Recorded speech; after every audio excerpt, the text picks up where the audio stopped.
Hello family, ఈరోజు మనం ఎంతో ఫేమస్ అయిన కర్మాన్ ఘాట్ ఆంజనేయ స్వామి టెంపుల్కి వచ్చేసాము. క్రీస్తు శకం 1143 సంవత్సరంలో గోల్కొండ దుర్గమును నిర్మించిన కాకతీయ రాజు రెండో ప్రతాపయుద్రుడు తన సైన్యముతో అరణ్యానికి బయలుదేరాడు. ఆ రాజు రోజంతా వేటాడి ఒక చెట్టు కింద విశ్రాంతి తీసుకున్నాడు. అతనికి కొద్ది దూరంలో ఒక పులి అరుపు వినపడింది. ఆ పులిని వేటాడాలని అనుకొని శబ్దం వచ్చిన వైపు వెళ్ళాడు.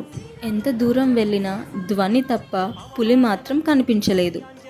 కొంతసేపటికి చెట్టు గుబురులో నుండి శ్రీరామ నామజపం వినపడింది. ఆ గుబురులో ఉన్న ఆకులు అల్మలు తీసి చూడగా ధ్యానముద్రలో ఉన్న ఆంజనేయ స్వామి విగ్రహం దర్శనమిచ్చింది. అప్పుడు ఆ రాజు స్వామివారిని పూజించి తన రాజ్యానికి తిరిగి వచ్చాడు. అదే రోజు రాత్రి రాజుకి స్వామివారు కలలో కనిపించి తనకొక ఆలయాన్ని నిర్మించమని కోరాడు. ఈ ఆలయాల పూజ నిర్వహణకు చుట్టుపక్కలున్న భూములను స్వామివారికి అర్పించారు. రండి వెళ్ళి స్వామివారిని దర్శించుకుందాం.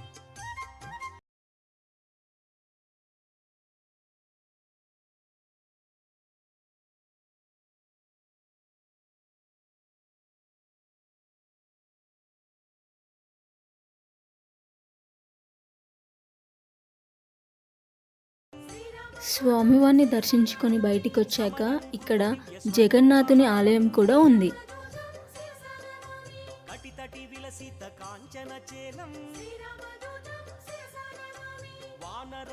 ఆ తర్వాత 17వ శతాబ్దంలో ఔరంగజేబ్ గోల్కొండ దుర్గమును ఆక్రమించుకొని ఈ ఆలయాన్ని ధ్వంసం చేయడానికి తన సైన్యాన్ని పంపించాడు. కానీ స్వామివారి మహిమకి దేవాలయ సరిహద్దుని కూడా చేరుకోలేకపోయారు. దానితో స్వయంగా ఔరంగజేబే ఆలయాన్ని ధ్వంసం చేయడానికి వచ్చాడు. సింహద్వారం చేరుకోగానే చెవులు చిల్లులు పడేటట్లు పెద్ద శబ్దం వినిపించింది. గర్భగుడిలో నుండి హే రాజన్, మందిర్ తోడ్నా హేతో పహలే తుమ్ కరో మన్ ఘాట్ అనే ధ్వని వినిపించింది. అంటే దానికి అర్థం, ఓ రాజా, నా ఆలయాన్ని ధ్వంసం చెయ్యాలనుకుంటే ముందు నీ మనసుని గట్టిపరుచుకో. అప్పుడు ఔరంగజేబ్ ఇలా అన్నాడు, హే భగవాన్, తుమ్ సచ్ హే తో తుమ్హారా సచ్ బతావ్.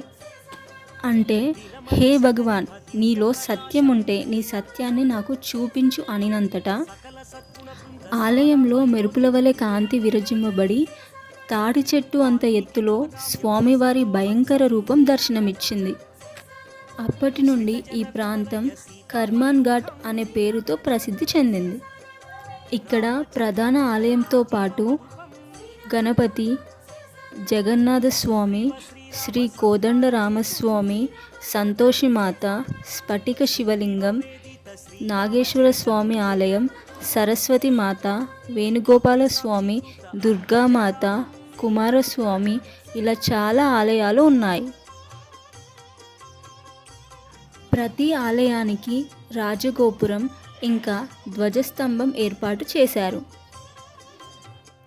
కార్తీక పౌర్ణమి రోజు ఈ గుడికి శంకుస్థాపన జరిగింది కాబట్టి కార్తీక పౌర్ణమి బాగా జరుపుతారు. ఇక్కడ స్వామివారికి రోజు సింధూరాభిషేకం, సువర్ణ పుష్పాభిషేకం, ఆకు పూజ, ప్రతి మంగళవారం శనివారం పల్లకి సేవ జరుగుతుంది. ఇక్కడ అన్నప్రాసన, అక్షరాభ్యాసం, సత్యనారాయణ వ్రతాలు ఇంకా నిత్య అన్నదానం కూడా జరుగుతుంది. అలాగే హనుమాన్ జయంతి, శ్రీరామ నవమి, కృష్ణాష్టమి, వినాయక చవితి, దేవీ నవరాత్రులు చాలా వైభవంగా జరుపుతారు. ఏదైనా కోరిక కోరుకొని మనస్ఫూర్తిగా మొక్కి ముడుపు కడితే 40 రోజుల్లో కోరిక తీరుతుందని ఇక్కడొచ్చే భక్తులు నమ్ముతారు. ఈ టెంపుల్ టైమింగ్స్ వచ్చేసి ట్యూస్డే ఇంకా సాటర్డే మార్నింగ్ 5:30 నుండి 1 వరకు, తిరిగి ఈవినింగ్ 4:30 నుండి నైట్ 9 వరకు ఓపెన్ ఉంటుంది. మిగతా రోజుల్లో మాత్రం మార్నింగ్ 6 నుండి మధ్యాహ్నం 12 వరకు, మళ్ళీ ఈవినింగ్ 4:30 నుండి 8:30 వరకు ఓపెన్ ఉంటుంది.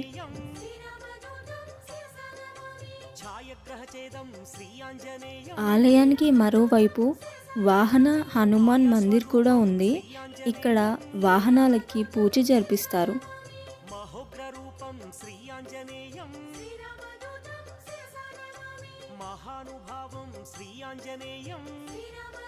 ఇదే అన్నదాన సత్రం. ఇక్కడ నిత్య అన్నదానం జరుగుతుంది. ఈ టెంపుల్ లొకేషన్ వచ్చేసి inner ring road, Champapet, Saroor Nagar. ఇక్కడ ఆలయం బయట కోనేరు కూడా ఉంది. పూర్వం ఈ కోనేరు నీటితోనే స్వామివారికి అభిషేకం చేసేవారట. ఇలాంటి మరిన్ని వీడియోస్ కోసం మన ఛానల్ని సబ్స్క్రైబ్ చేసుకోండి.